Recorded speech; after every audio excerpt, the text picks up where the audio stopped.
Welcome! In this video, I'll show you step-by-step how to turn off sensitive media on Discord.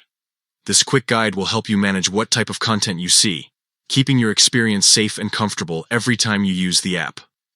Let's get started. First, open the Discord app on your device. Once it's open, head down to the bottom right corner of the screen and tap on your profile picture. This will open up your account menu where all of your personal settings live. Next, tap on the settings icon. It looks like a little gear, and it will take you straight into the main settings area of Discord.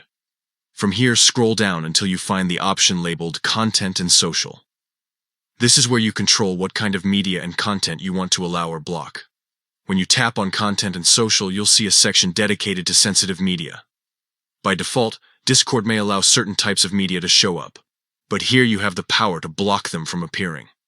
You'll notice the sensitive media area gives you a clear choice. You can block sensitive content from different sources such as your friends, other people, or in channels. To make sure you're fully protected, tap on the toggle switches to block all sensitive media.